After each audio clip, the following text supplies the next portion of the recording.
Yes, okay. So what we'll want to focus on in this presentation and subsequent workshops is really a bit more of the sort of operational on-site insights, if you like. The BNG site at Wright Pool has been running for about 6 years now, so I thought it might be useful just to sort of put across some of what we've learned during that 6-year period, how it kind of has unfolded for us really, and the lessons that we've learned and the benefits we've gained.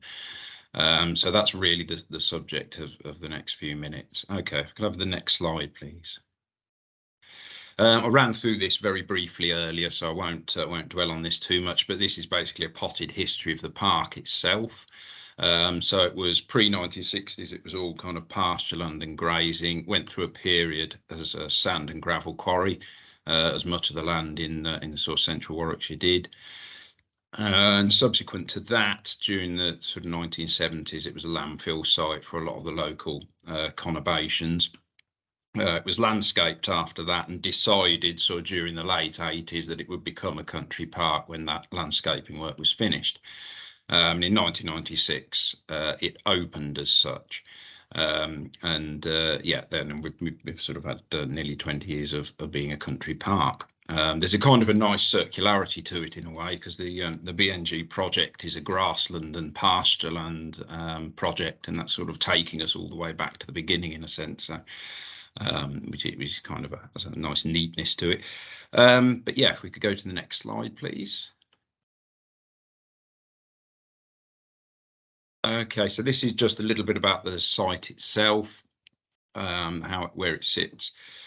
So Wright Pool's Country Park, as I say, it's about 99 acres, and it's that sort of triangular wedge shape that you can see on the map there. So the top right is Wright Pool, and then in the sort of bottom left, where the text of 17-acre meadow is written, what rings that text is the offsetting or BNG site that's currently in operation. There are 2 other similar grazing meadows also in the park that you know, that we're hopeful will be part of BNG schemes in the near future, but aren't currently. And they're the 2 other sort of ringed meadows around the park. So you can see the actual area of the BNG in relation to the site as a whole is fairly significant. It's not an enormous country park, and this area is reasonably significant. There certainly would be if the other 2 also became part of a BNG scheme. So yeah, if we could go to the next slide, please. Right, so to begin with, what we had was 17 acres of sort of poor quality grazing on landfill cap. I'm trying to remember, actually, I'm not sure whether it was actually listed as poor quality technically under the metrics of the agreement, but if we don't worry about those semantics, it wasn't great quality grazing anyway. It's pretty rural stuff. So we'd had a periodic but somewhat sort of sporadic grazing on that meadow for some years, really since the park opened, more or less. We'd gone through a succession of tenants, and it hadn't been regularly grazed in the years immediately leading up to BNG beginning. So that meant that it wasn't in the greatest condition, and we also had some issues with the fencing as well.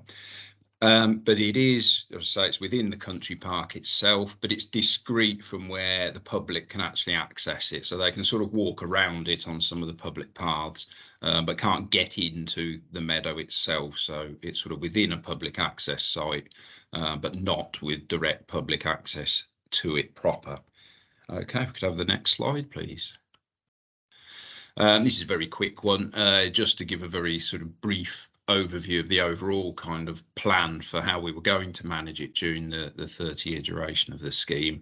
And it was really to introduce a traditional sort of hay meadow management to obviously improve the sward that we'd got, and that was basically some winter grazing, followed by sort of late summer, early autumn cut and removal of arisings. Okay, next slide, please. So the early sort of preparations, once the scheme got going, as I mentioned earlier, we sort of identified early on that the fencing was going to need some attention. So that was the first and sort of major capital outlay, and was one of the largest, sort of most expensive single elements in the plan. We got three sort of quotes for that. We were very keen, because obviously it's a very long-term plan with the 30 years, that we weren't going to be needing to return to the fencing repeatedly. So we did want what we put in to be a sort of durable long-term answer. And we went with, I think it's some sort of triple dipped timber treatment. That we took some advice from the fencing contractors themselves about the duration of this, because there are a lot of treatments out there, but not all of them are particularly long lasting. We've found, certainly in other applications. Weed control also was a key thing to get on top of. Had ragwort and creeping thistle in there that we wanted to sort of suppress in lieu of doing further enhancements to the sward later on in the project. So we did that with spring and autumn spot spraying treatments, which we contracted out. And then finally, obviously very important, was the grazing itself. And we had a sort of private grazier involved in that. Okay, next slide, please. Right, so that was the sort of the basics out the way, some of the sort of basic infrastructure that was needed, and then we moved on to something that was perhaps a slightly more kind of exciting, feels like sort of progress was perhaps being made, and we had one fairly early on, actually, a sort of yellow rattle overseeding, and I'm sure most of you will be aware, obviously yellow rattle parasitises the roots of grasses so that it kind of suppresses their dominance, really, and sort of lays the groundwork for increasing diversity in the sward. So that was the reason for doing that. With reasonable success, and certainly the amount of yellow rattle we've got in there after that initial overseeding did significantly increase. Now, I put green hay application down here because that initially was our thinking of how we would then further enrich the meadow with additional species. As it turned out, we changed tack on that, but I'll cover that a bit later. And then various biological surveying.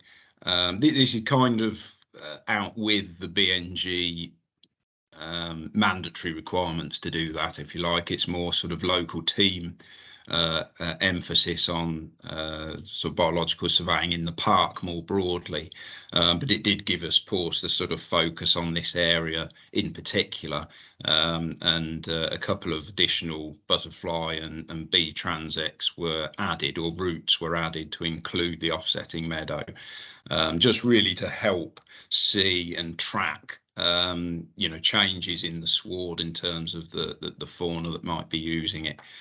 Still obviously very early days, and this will continue on as the project progresses. Next slide, please. As with any sort of large long-standing project, nothing's ever quite sort of straightforward. Things do occur you don't expect. The fence we got put in, which is great and solid, but keeping the rabbits out proved to be an impossibility in the end. Unfortunately, they were just too tenacious in getting in, no matter what we did. So we've kind of thrown in the towel a little bit with that and accepted that they're a presence and are managing despite that. We're very tenacious little creatures. They certainly are. Yeah, that's right. They yeah, they had us chasing our tail for a little while before all of our hair was pulled out and we decided they were there. So I mentioned the use of a sort of private grazier, which we had. He's a lovely chap, but bit of a blancmange to the ceiling sort of guy in terms of pinning him down to turning up at the right time and doing things. We had one or two challenges there. We've now sort of moved on to another grazier who we're hopeful actually is sort of a bit more in line with our own philosophies. But so that was sort of one challenge that we faced fairly early on for the sort of first few years. Contractor management, on the whole, that's gone very well, but obviously when you're sort of involving third parties, the sort of back office requirements for setting up the contracts, getting people out and looking at it in the quotes and what have you, and also then ensuring that what gets done on the ground is exactly what you've asked to happen, which overwhelmingly it was, but there were one or two moments as well that required some conversations. And overall, I think we've found that we've really benefited from a sort of high degree of, or fairly high degree of external support.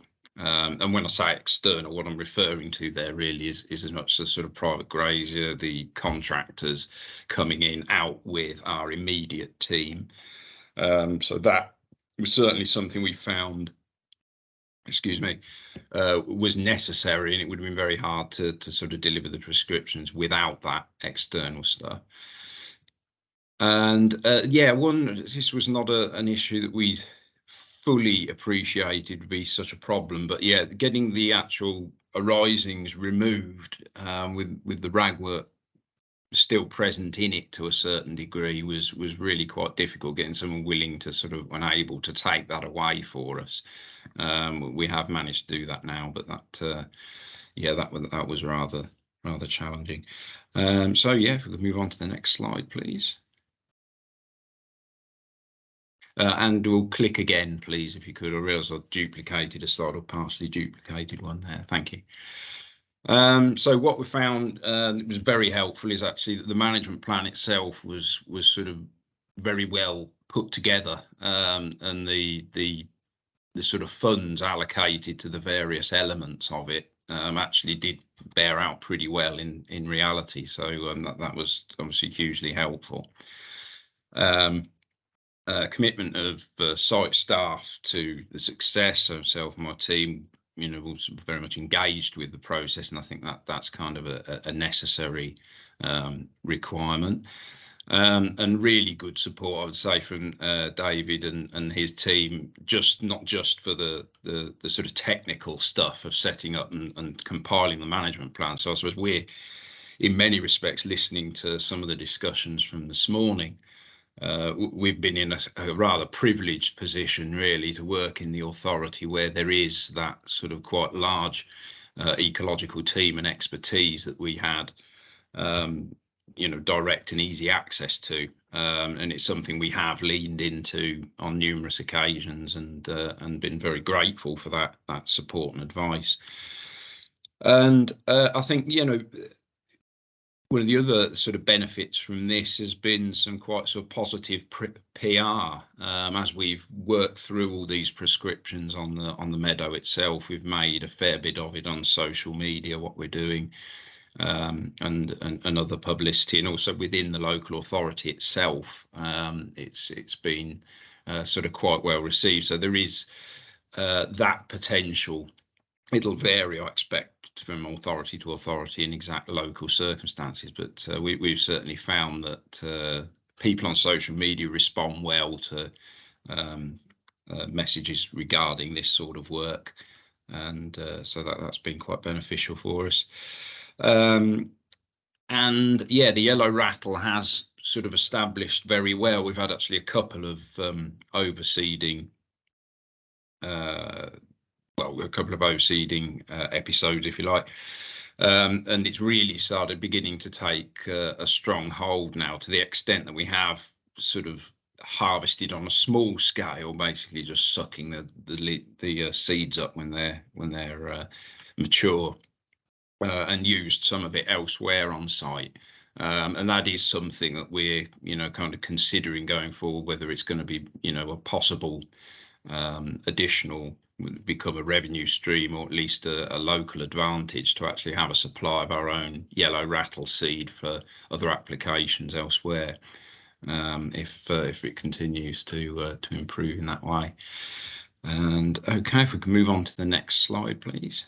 And this one was really just about some of the partnerships we have more broadly in the park, but they have kind of helped, and we think will continue to sort of benefit us with the BNG generally as well, in terms of some of the surveys that we're trying to have done. A colleague of mine, Ben, works very closely with the Biological Records Centre, and the Warwickshire Flora group have been out and done bits and pieces around the site more generally, but also in the offsetting meadow.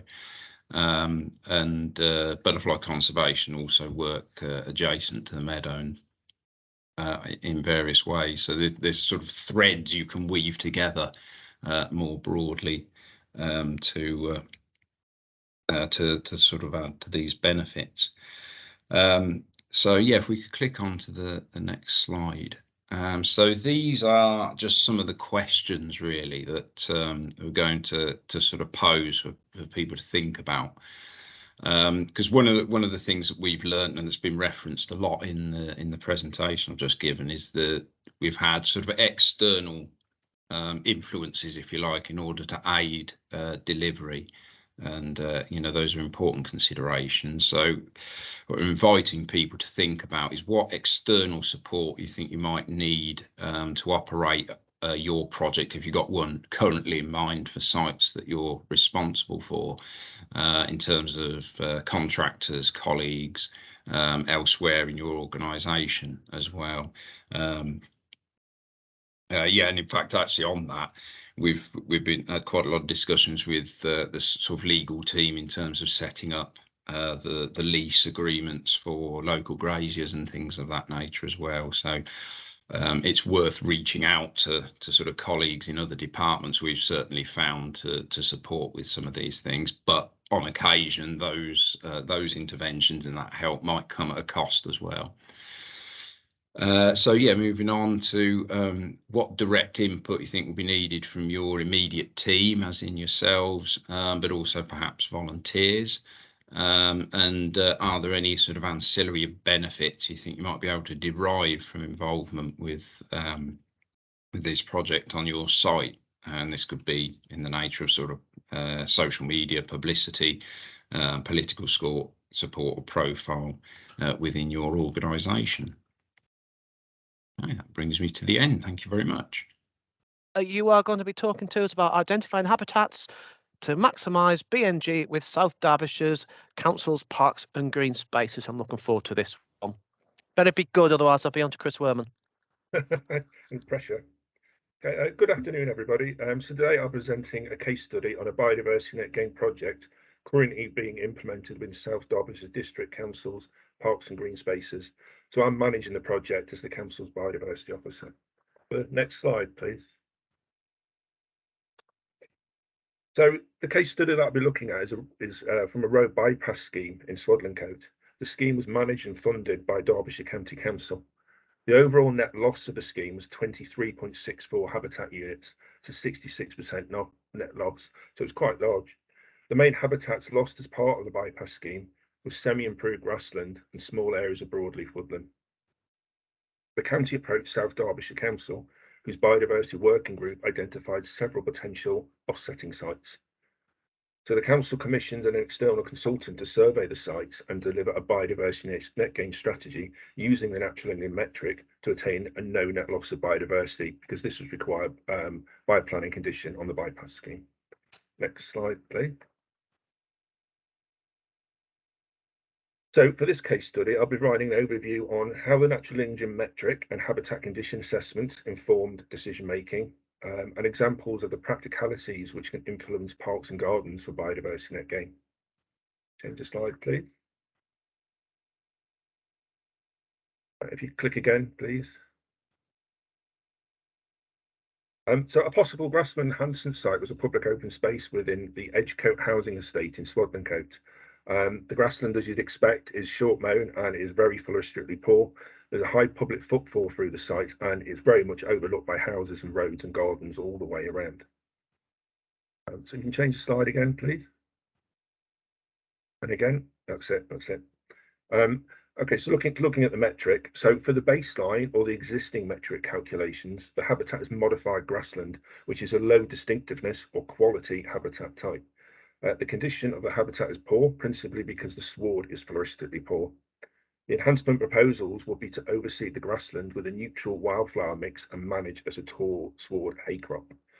So for the post-intervention or post-works metric calculations, the existing habitat will be enhanced to neutral grassland of medium distinctiveness, raised from low distinctiveness, which was the modified grassland. The target condition will be set at moderate, raised from poor condition. So the site's about 0.7 hectares in size, so the metric calculated these enhancements as delivering 2.67 habitat units, so not a bad amount. But the main concern for this site was potential complaints from residents due to a change of short mown grassland to tall sward grassland. We could have done possibly smaller patches under some of the trees, shown as wildflowers, but that would have delivered significantly less habitat units. So the site does have some potential for BNG, but for the bypass scheme, it wasn't really an easy win, and it was therefore discounted, as were some similar areas of other POS in housing estates. Next slide, please. And again, and one more. That's it. Thank you. Cool. I've gone back again. That's it. Thank you. So a further potential grassland enhancement was Swadlincote Woodlands Urban Park. The grassland is called, which you can see is called Salts Meadow. The habitat is currently managed as a hay meadow, and the sward is moderately floristically rich. As you can see by the photo, there's actually quite a lot of wildflowers. However, the overall diversity isn't particularly high. It tends to be just a small number of wildflowers.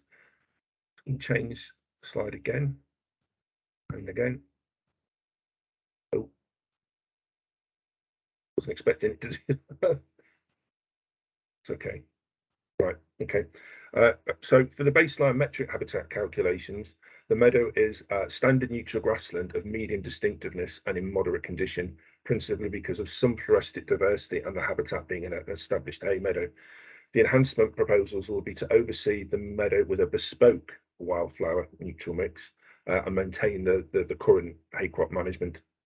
So for the post-intervention metric calculations, it would have been difficult to justify that we could enhance this meadow to a high distinctiveness habitat, for example, something akin to unimproved grassland. So in order to realise an enhancement within the metric, the target condition for the meadow would need to be good, raised from the existing moderate condition. So the Salts Meadow is about 1.7 hectares in size. So the metric calculated the enhancements as delivering 5.48 habitat units. So that's not a bad return. However, the meadow is already moderately species rich, so it doesn't really seem to make sense to power harrow the whole meadow and start again and sow it with a more diverse wildflower mix. But it just doesn't really feel justifiable. So what all that meadow really needs is a helping hand with maybe some minor patch sowing here and there to introduce new wildflowers, which over several decades will probably spread through the whole sward. But this would have delivered significantly less habitat units for the site because we were only sown in small areas. So for these reasons, this site was also discounted from the bypass scheme.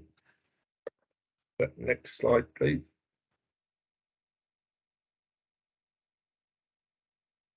One more. Thank you. So this is Sandholes Park in Swadlincote. The site is somewhat secluded from all the houses that surround it due to established boundary trees and woodland. Sandholes is a very valued green space for local people and receives a high footfall. The site was for decades short mown as amenity grassland. However, in recent years, it has been managed as a tall sward hay crop. And the grassland is floristically poor. It's essentially amenity grassland, and the nutrient status of the soil is also poor. Change the slide on again, please. One more. That's it. It's doing a funny thing again. So for the baseline metric calculations, the grassland within Sandholes is modified grassland of low distinctiveness and in poor condition, principally because it's an amenity sward and is floristically poor. Like the other sites, the enhancement proposals will be to oversow the grassland with a neutral wildflower mix and maintain the hay meadow management. For the post-intervention metric calculations, the proposals would enhance the existing habitat to neutral grassland of medium distinctiveness, raised from a modified grassland of low distinctiveness, and the target condition was set to good, raised from an existing poor condition. So a couple of jumps in habitat condition improvement. So the grassland within sandholes is 2 hectares in size, so it's a good size, and the metric calculated these enhancements are delivering 13.48 habitat units. This is obviously a brilliant return, and it's principally due to clear uplifts in habitat quality and condition over a sizable area. So this was really quite an easy win in terms of the base scheme, and it has been utilised as an offsetting site. One of the benefits is it's already got it's already managed as a tall sward site, so there's no real change in terms of management from the locals in terms of appearance, so it's likely to be more acceptable.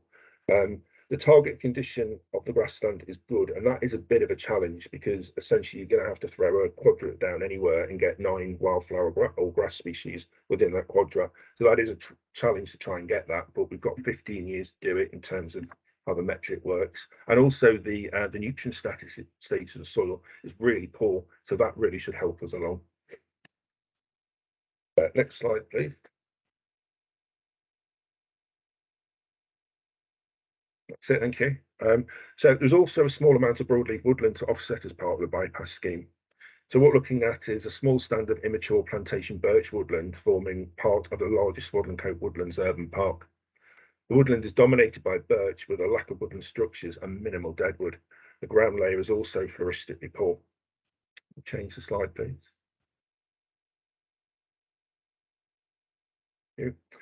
So for the baseline metric calculations, the lack of structural and species diversity meant that the woodland is in poor condition and a medium distinctiveness habitat. The enhancement proposals would be the planting of a variety of native tree and shrub species, wildflower and bulb sowing, and a regime of thinning and coppicing. For the post-intervention metric calculations, a target condition of moderate was set, raised and poor condition. This is a realistic target condition for an immature woodland. Good condition woodland is hard to achieve, or can be hard to achieve, and is more akin to mature woodlands, which have naturally developed species and structural diversity over time. And furthermore, it would be unrealistic to propose that the immature woodland could be enhanced into a high distinctiveness habitat, for example, something more akin to a semi-natural woodland or an ancient woodland. So the birch woodlands are 1.2 hectares in size, and the metric calculated these enhancements as delivering 2.17 habitat units. So the woodlands were a fairly easy win for the bypass scheme, and this has been used as an offsetting site. Change the slide, please. Okay. So by way of a comparison, I provided an example to the previous slide within another part of Swadland Coat Woodlands. This is called Poole Street Woods. The woodland is plantation in origin, but semi-mature in age, with a wide variety of native tree and shrub species. All woodland layers are present, and there's a variety of regeneration ages. There's also some standing deadwood. The ground layer is, however, very floristically poor. Change the slide, please. Okay. So in terms of the baseline metric calculations, the developing structure and species diversity meant that the woodlands is assessed as being in moderate condition and as a medium distinctiveness habitat. As discussed previously, it would be unrealistic to enhance this woodland into a high distinctiveness habitat type. Through coppicing and thinning, deadwood creation and wildflower sowing, it may have been possible to just get that woodland into good condition, raised and moderate condition. So over 1.2 hectares of the woodland, to compare it to the birch woodlands, this would have delivered 3.84 habitat units. However, within the metric, the jump between moderate to good condition can be difficult to justify robustly for woodland.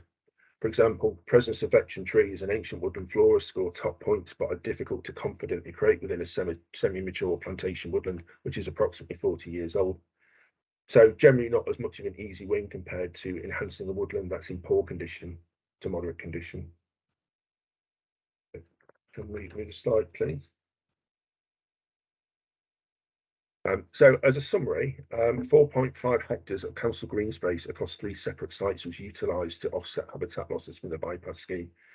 In total, these sites delivered 23.90 habitat units, so a slight net gain. So we've done what we need to do for the planning condition. The second site, Old Hall Meadow, is a similar site to Sandholes, which is also utilised for grassland enhancement. I didn't include it just for time reasons. So the cost of these works were actually calculated by the consultant, and the amount that was paid from the County Council to South Derbyshire Council was £147,000, and that comprises implementation, management and monitoring over 32 years. So this is about £6,000 per unit, which is obviously really good value. But this costs work quite well for both authorities. It worked for the county because it's a bypass scheme that was funded through the public purse.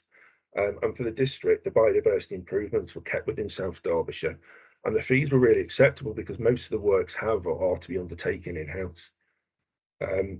So in summary, the sites which were eventually chosen for biodiversity net gain provided justable and feasible biodiversity enhancements.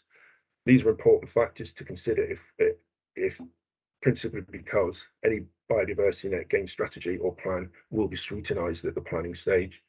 And most of this work has been implemented now, and we've had really good reaction from the public. So it's all round, it's been quite positive. Next slide. So to finish, I'll just give a brief overview of where South Derbyshire is with biodiversity net gain. In terms of parks and green spaces and B&G considerations, one of our major projects is a habitat audit of the whole council's estate, which will be uploaded to our GIS system. And that's done using UK HABs, condition assessments, all of that. One of the objectives of this work is to identify and catalogue sites which could be used for biodiversity offsetting. This work does, however, require ecological expertise and sufficient capacity to deliver a large project. For a small authority, we have a fair-sized land holding. However, a good proportion of the land has overriding amenity requirements and also other sites which are more nature-driven, which tend to already support established habitats kind of in moderate condition or in good condition. Therefore, future biodiversity offsetting of the council's current estate is now likely to be towards the smaller scale. However, that's not really, well, I don't see that really as an issue because there'll always be developments that need a quarter, a half, or one habitat unit. So smaller scale biodiversity enhancements do have potential. Within the council, we run an internal biodiversity working group, and this provides a forum to discuss biodiversity net gain with representation from each council service. It was the working group that led and managed the technical offsetting work for the bypass without an ecologist. That was just shortly before I started. So such a working group doesn't need ecological expertise, just sufficient officer time and a course of representation from relevant services. Finally, we are in talks with a range of external biodiversity offsetting providers who are setting up habitat banks in South Derbyshire. One of the objectives of this work is in respect of promoting our own parks and green spaces for offsetting, to essentially assess the competition, as current guidance from the government states that the council will not be able to direct developers to their own habitat banks if the benefits to biodiversity will be better delivered elsewhere. So, for example, a habitat bank which is nearer to the proposed development, and obviously DEFRA talked about that, Natural England talked about that previously. And that is it, I think. We change the slide again to the breakout questions. So obviously I'm an LPA ecologist, and many councils don't have that. So really the question is, do you have sufficient expertise, capacity to identify potential for B&G within your parks and green spaces? And if not, what are the shortfalls and how can these be overcome? Hi everybody, and thank you for inviting us to give you a presentation of what we've been doing in Plymouth. Theo, I believe, is at the controls. Are you showing Theo, or is it? I think it's Michael, Chris. Oh, that's Michael's fine. Got a hold of the latest. That's okay, Michael. I just shout when we need to click through the slides. Theo's going to be saying lots of clicks to you because I think his slides are quite whizzy and they kind of have lots of things to whiz through. So, yeah, get used to that. We'll try and keep this to sort of 15-20 minutes. We've got some time for some discussion here, but lots to go through in terms of what we've been doing in Plymouth around habitat banking and biodiversity net gain. Pretty much kind of sort of driven by our role in the Future Parks Accelerator Programme, which is a national programme funded by the Heritage Fund, supported by National Trust and what was MHCLG, DLUC now. And so I'm going to take you through some of what I'm doing. Apologies for those, if any of you were at the Future Parks conference last week, we gave effectively this presentation last week. So just because we were asked to do the same thing pretty much in case we're using the same presentation again, so just repeating a few things. So next slide please, Michael. So yeah, I'm going to give a quick overview of what we've been up to in Plymouth. Sanchi from Finance Earth, who we've been partnering with and working on this, is unable to join us today. So I'm going to be covering her section on some of the aspects around the financial perspective and why it matters. And then Thea's going to take you through some of the kind of what we've done on the ground, to take you some of the detail I think will be of great interest to people in terms of how we've pulled this together. And then we'll kind of round up at the end just in terms of, and then go into our discussion groups after that. So yeah, next slide, please. So yeah, where do we start? So my role, I'm the Green Estate Manager in Plymouth City Council in the Environmental Planning Division. And as part of our Future Parks project, we also took on a role where we were supporting our operational areas, so our street scene and waste team, or grounds maintenance teams. So my role kind of, and the work we've been doing over the last couple of years really kind of sits in that kind of space, which I think is quite important in terms of how we've been able to progress our work, both from a planning and a kind of operational perspective, and taking both of those elements forward at the same time. Where this just gives a bit of an illustration here of where we started in Plymouth and how we've kind of got to the point we have. Starting at the top there, green space improvement, Section 106 delivery. We've been using Section 106 for sort of delivering green space improvements, using a kind of very much a kind of community-led approach for probably a decade or more now in Plymouth, which has been really successful, but always kind of time limited, bound by sort of particular pockets of capital funding periods, where we've been able to kind of get stuff done, work with communities, take things forward. But yeah, always sort of time bound. But it's given us good experience of kind of working in that way. We also in 2017, 2018 worked with our strategic transport team on the Forder Valley Link Road scheme, which was our first BNG scheme, which we delivered or planned and then moved into delivery of in Plymouth. So similar, I think, to some of the case studies which we've seen there from South Derbyshire. It was a council-led scheme where we kind of like worked as effectively part of the project team to support the BNG provision, and then the 5% net gain kind of falling out of that and delivery of that, which we're now in throes of delivering for a 30-year period. So again, good experience, kind of the early stages of the DEFRA metric. In our joint local plan, we had a really strong local plan, which actually gave a strong policy position where even sort of ahead of the Environment Act. So in 2019, when that was approved for a mandatory 5% net gain requirement for all developments. So that's given us a really good starting point from a policy position to ensure that we kind of had this kind of coming through, and then we're starting to see an awful lot of BNG commitments and schemes coming through as we speak. Then our Future Parks Accelerator program, as I said, it gave us kind of grant funding to kind of move forward in this area of work. Importantly, I think it gave us the opportunity to bring together. We've had some discussion on kind of resource and capacity. It gave us that kind of sort of platform where we were able to bring in some sort of technical people with technical skill sets into our project team. We brought in someone from our finance team, a technical accountant, to support our work around sustainable financing. We also partnered with Finance Earth, who are conservation financing specialists, to explore opportunities around green financing.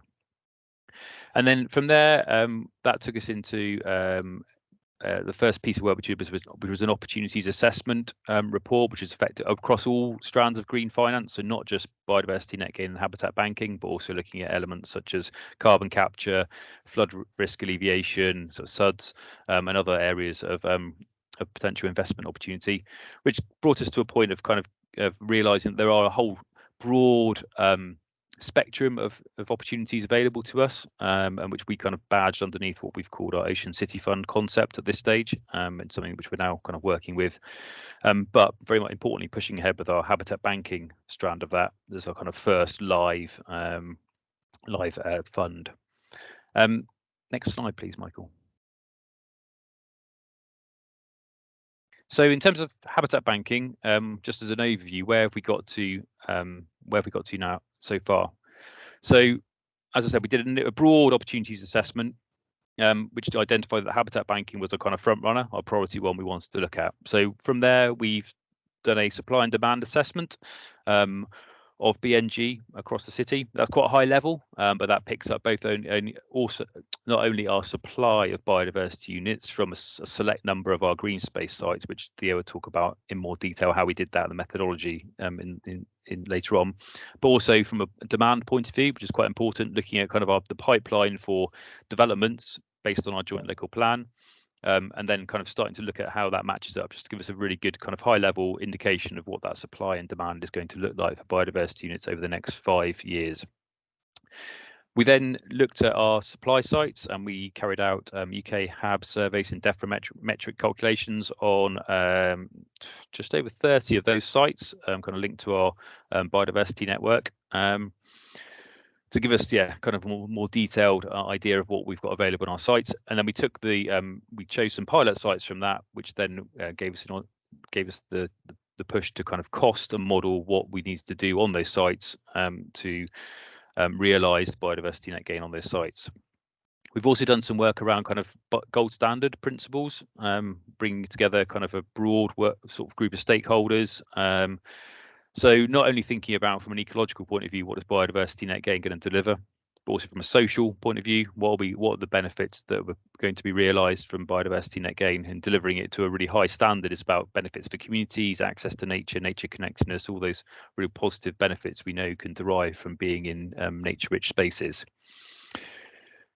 Into some of the nuts and bolts, we've done a first phase of kind of taking legal advice on kind of how we structure, how we set up a habitat bank, and how we make that work for us. It goes into an all kind of manner of technical legal aspects, which I'm becoming more familiar with, but still kind of sits very much kind of outside of my kind of knowledge bank, but learning fast.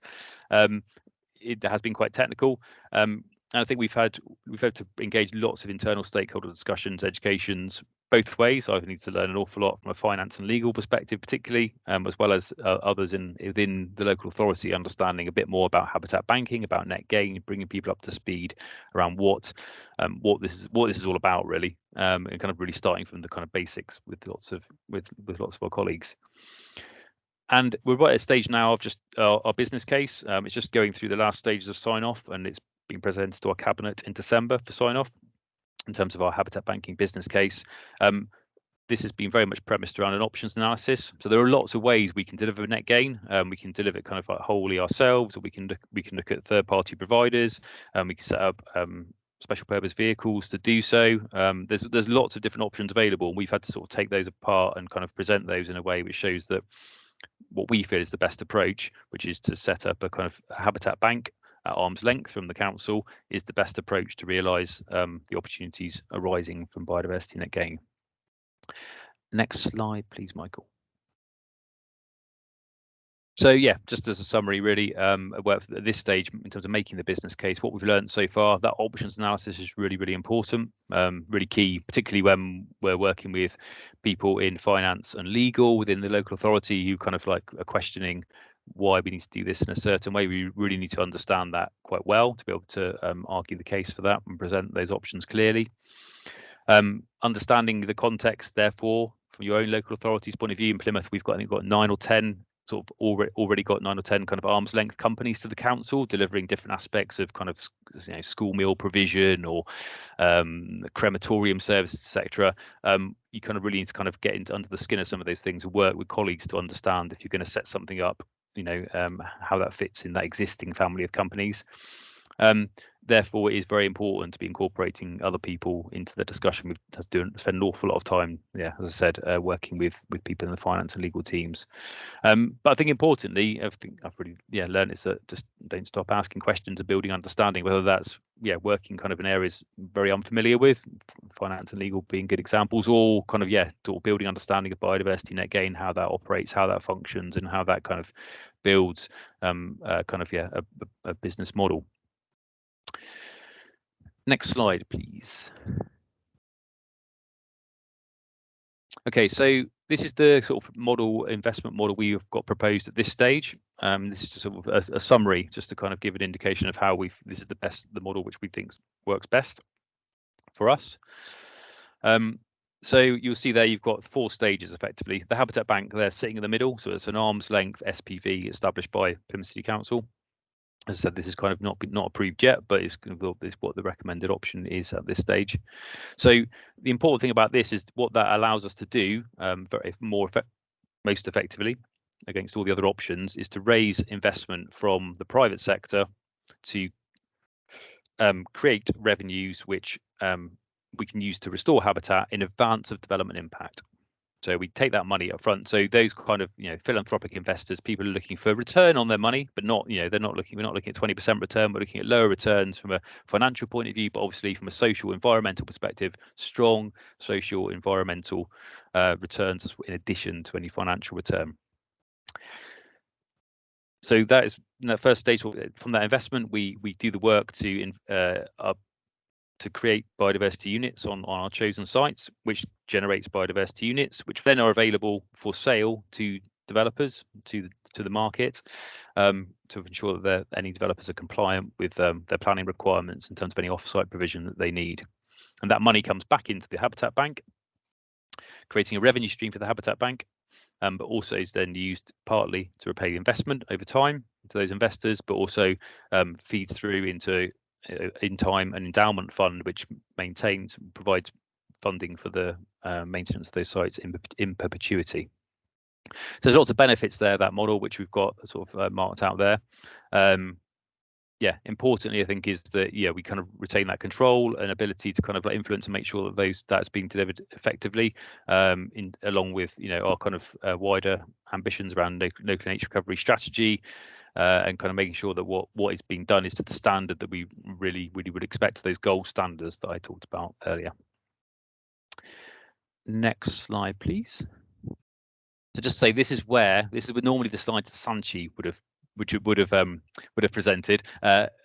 She's an absolute mastermind with the kind of the ins and outs of the metric, and also then the kind of how that feeds through into the finance and the business model. It's not my absolute one, so apology. I'm sure I won't do it quite as much justice as Sanchi would, but I will give you an overview of, I think, one of the key things which we've been grappling with in the last sort of few months is around how we use BNG there's two ways we can use it: land banking and habitat banking.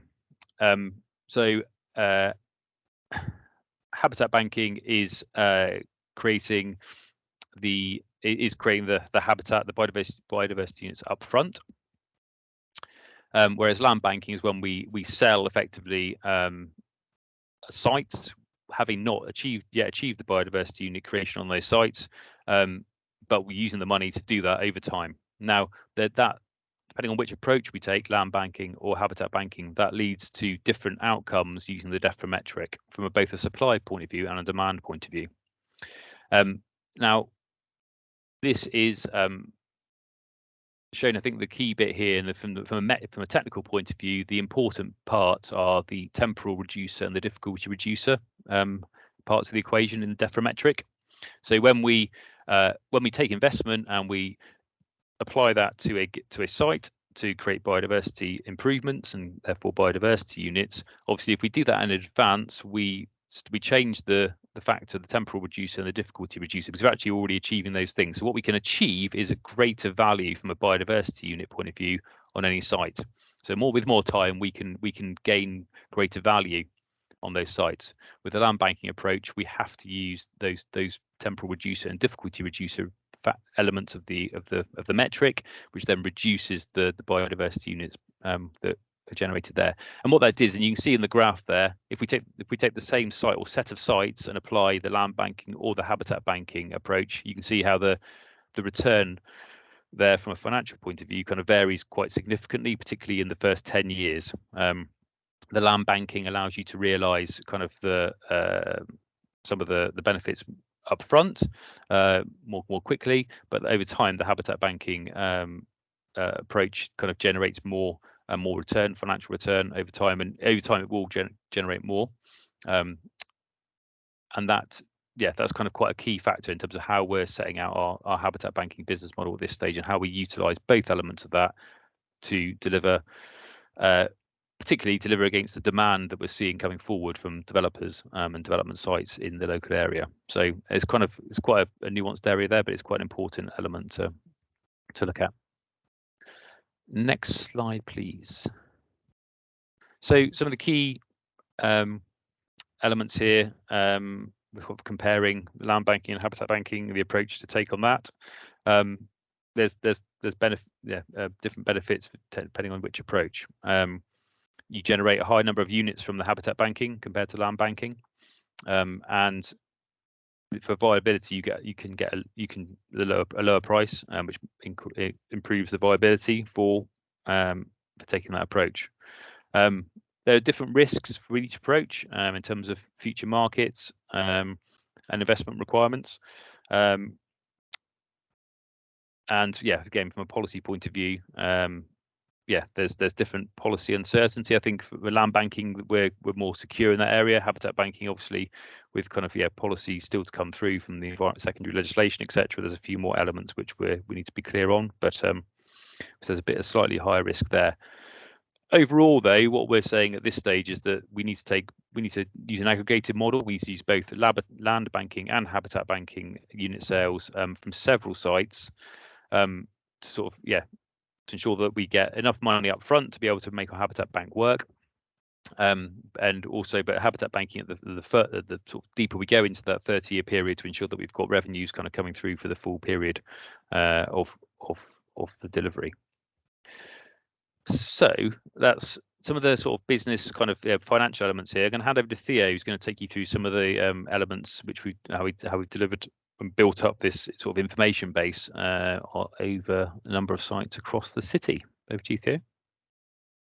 Lovely. Thanks, Chris. We're going to have the next slide, please, Michael.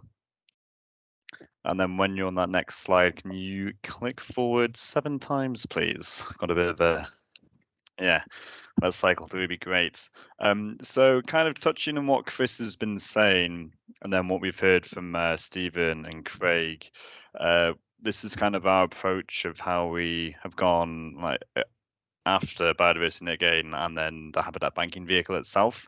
And there were kind of 4 key areas that we undertook to get where we are now. And that was identifying where to deliver the biodiversity units. So that's the kind of supply assessment Chris mentioned at the beginning. And then having a sound methodology to deliver these biodiversity units, similar to what Stephen and Craig were saying, where you must have good habitat management and practice to make sure you're doing the best for the kind of habitats and ecosystems you're working in. And then actually practically applying this methodology. So doing the habitat delivery on the ground and taking that theory from biodiversity net gain and applying it on the ground and monitoring it and measuring it. And then lastly, pricing up the process. So looking at all the different kind of areas you need to look at to kind of cost that up and see how much your biodiversity unit is worth when generating that for a certain habitat of a certain distinctiveness, which we've heard quite a lot of today, from Natural in the morning to the previous 2 talks. If we can have the next slide, please, and click through about 7 times again, please, would be great. Thanks, Michael.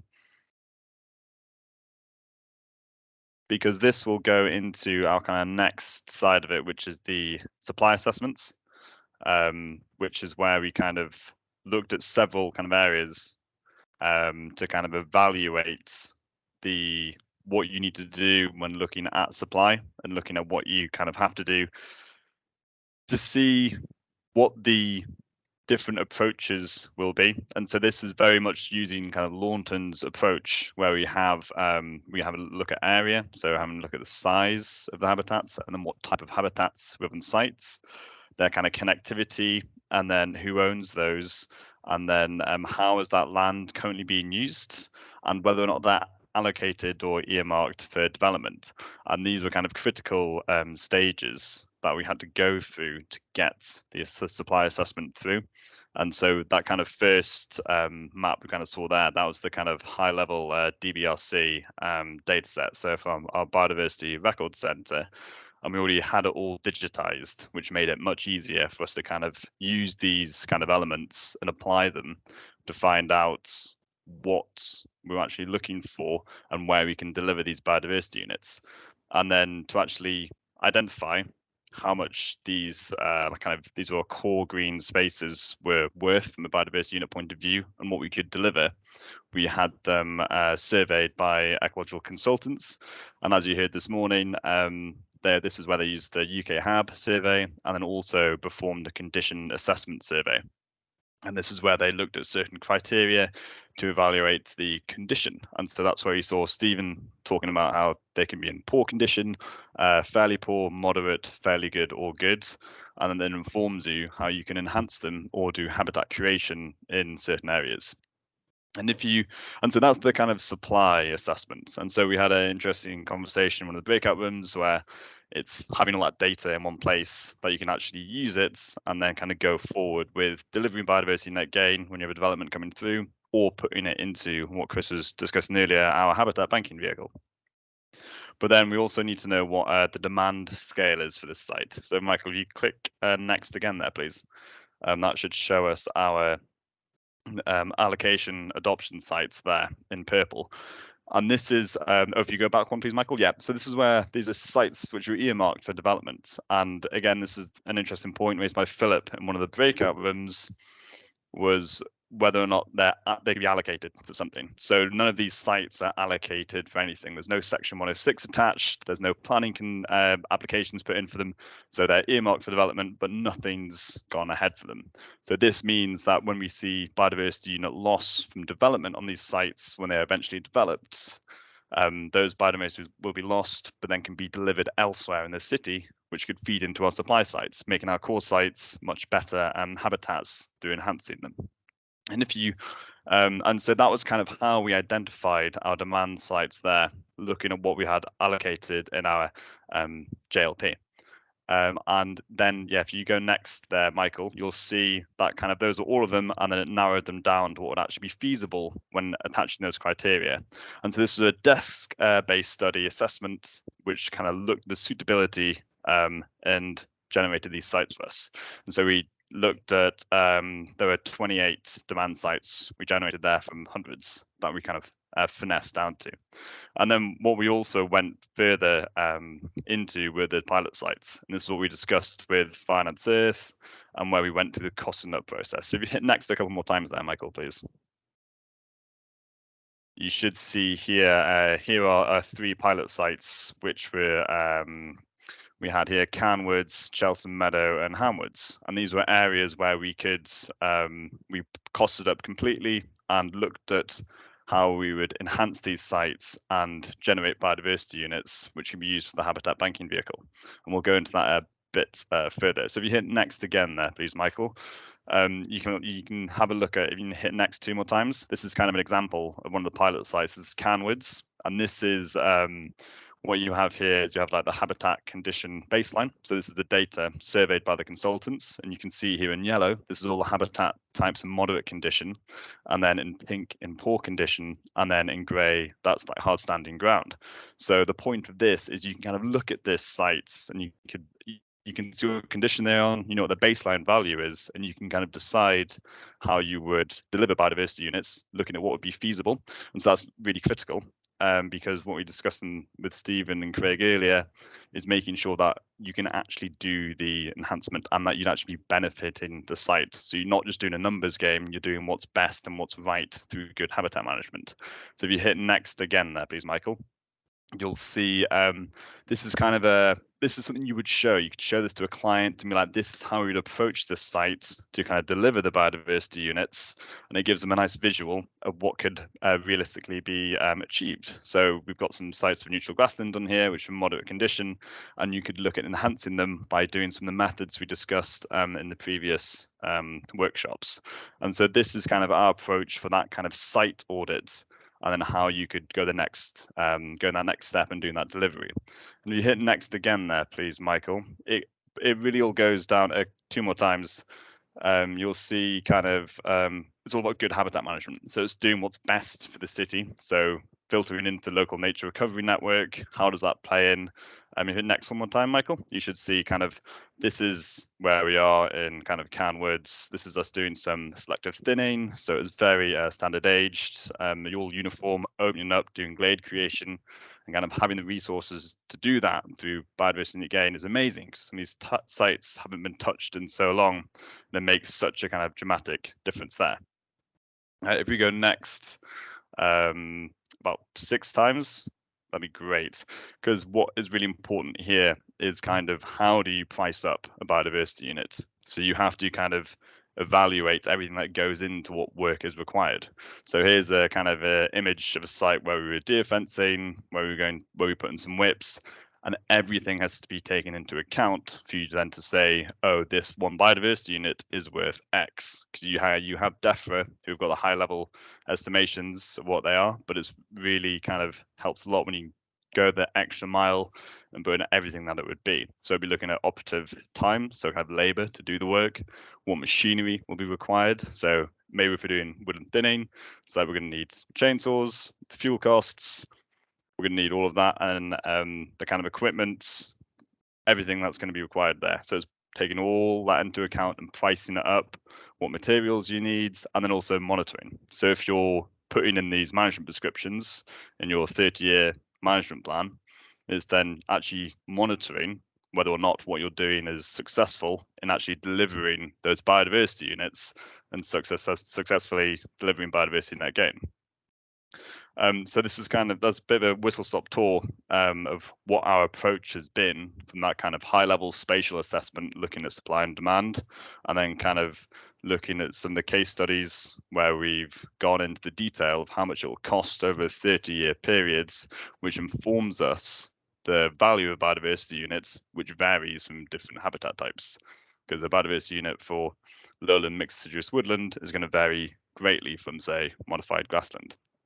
And so this is kind of everything that's gone into it. And it's not that the metric is a very useful tool, but it's been really good to hear from the previous, from Stephen Craig, how it's not necessarily like the tool to kind of solve everything. It's just a very good kind of guidance tool, but making sure that the kind of practitioners on the ground, that it's feasible, and then we do see good habitat management for the ecology and the kind of benefits for biodiversity. So yeah, very quick whistle-stop tour, and I'll let kind of Chris summarize very quickly there. So if Michael can hit next, and over to you, Chris. Thanks, Theo.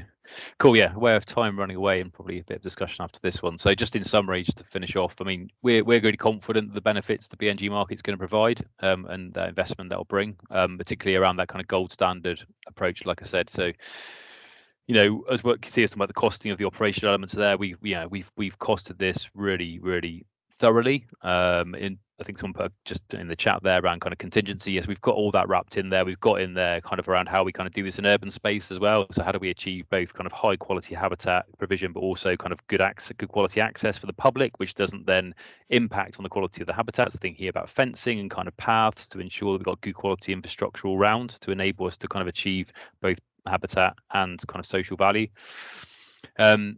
There's definitely benefits there from a council budget point of view. I think there's, you know, kind of budget managers in the room. Then that'll be the question I'm sure they're being regularly asked around kind of how we can, you know, new ways of bringing in income, etc. This definitely, we're seeing that this will achieve that and will achieve sort of some savings, but also kind of increased investment and revenue coming into kind of our sites. The market's just coming to life, which presents lots of opportunity, but it also presents risk. So, you know, I think we've got to be aware of that. We've been fortunate to have kind of a low risk approach. We've got grant funding to push this forward, and as I said, in our breakout rooms, we've got materials available to share on this from the Future Parks Accelerator program, so available online, and there'll be more kind of coming through our NERF project as well, which we're working on, this habitat banking there. So there'll be more and more coming forward for people to pick up on and kind of follow quickly on this stuff, which I think is going to be really important, because we've seen the investment in time it's taken for us to understand how to do this. And I think the other thing as well, just to highlight, is we're still sort of in a situation of, you know, shifting sands, particularly kind of national policy level, just kind of clarification around kind of stacking of benefits, revenues, kind of the kind of secondary legislation around from the Environment Act around BNG and nature recovery strategy is going to be really important to make sure that what we're, I think, kind of assuming in some of our work is kind of actually going to kind of come into fruition. So that's really important. Next slide, please, Michael. I think it just gives us a very quick kind of bit of a lead into the discussion groups. So I think it's just we wanted to kind of just thought it might be useful after everything that everyone's heard today, really just kind of getting everyone in their groups to kind of just, how do you feel in terms of readiness for BNG, you know, scale of 1 to 10. We thought that people could add that into the chat. And I think just maybe sort of highlighting just what some of the key opportunities or challenges that they are for your particular area, just to maybe kind of log those and bring those sort of into the short discussion we'll have time for now in the groups. So Paul, or I don't know, whoever it goes to now to then push the magic button, well, I assume. I don't know. Well, Amy or Michael. Amy tells Michael to press the magic button. But thank you for that. That was excellent. A lot of information crammed into that. So I know I think we're slightly over time now, but like I said, there was a lot to cram in there. But so if we press the magic button, I think we're going to go to about 10 to, aren't we, Amy? Yeah. So we'll give you till 10 to have those discussions. Looking at the questions here, I think we've probably already discussed some of this already anyway, in some of our breakout rooms. But so let's move over. Let's go.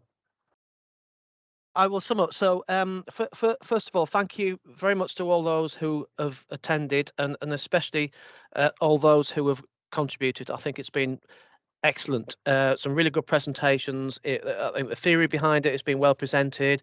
I think the technicalities have been well presented, and it's good to see case studies starting to come through as well.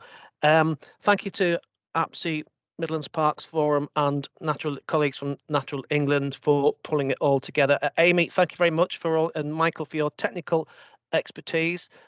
Brilliantly done. We could have done it without you.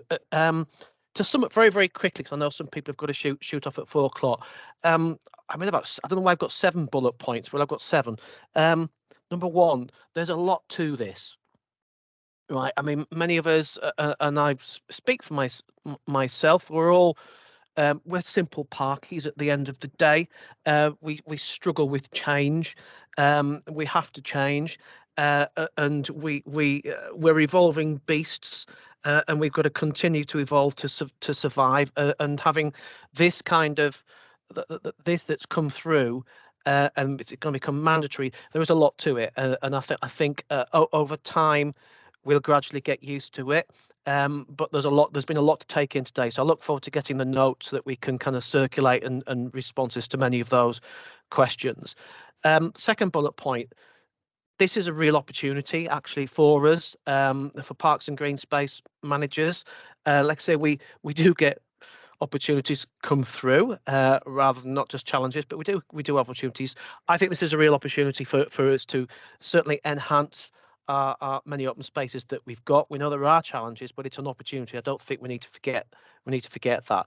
I also think that we will need to continue or start to work with planners more closely. I know many of us do, but again, planning officers in my authority coming to me saying, "What about this? What about that? How do we do this?" So I think we need to have those serious conversations with planners, and also I think we need to find an ecologist. Lots of ecologists. Third point: there's a lot of guidance out there now, which is evolving. I mean, certainly there's various websites that have come through that Natural England have pushed our way. The Planning Advisory Service. I know when I've been on the Natural England website, there's awful lot of information on there. So do keep looking at that. It will continue to evolve, and like I say, as we kind of move this along. Number 4, external resources are an issue. It's always been the case in all the years I've worked in public parks, but I think with Biodiversity Net Gain, there is real concern about external resources, about how we deal with this internally. Haven't got the answer to that. One of the issues, number 5, was, do we have enough land to enhance based on the level of development that is happening in UK wide? That was one thing that kind of picked up. And if you're a small local authority with, not a huge number of parks and open spaces, but with an awful lot of development going on, is actually, do we have enough land to enhance through Biodiversity Net Gain? I think that will be a challenge for some authorities, but maybe less so for some of the bigger rural ones or bigger citywide ones. Number 6, I thought that the Plymouth model was fascinating. I think there's a lot of good stuff in there. Chris, you lost me a little bit halfway through, but that's because it's getting quite late and I need more coffee. But I think there's a lot of good work there, actually, and I'm interested to see how that works more. And then finally, something that I think Andy Mills mentioned in our last workshop, there's a lot of unanswered questions, but and I think it's important to say that yes, we know there's a lot of unanswered questions, but I think as time moves on, as we kind of get used to this, and more information comes through from organisations like Natural England or whoever, and from government, the answers may well become a little bit more clearer. And we, to be honest, we'll learn by doing, which is what we've done for generations. That is all I have got to say. Like I said, we've got 4 minutes left. If anybody else, Victoria, Vicky, if you're still on, or Claire, any comments that you want to kind of finish off with, or Wayne?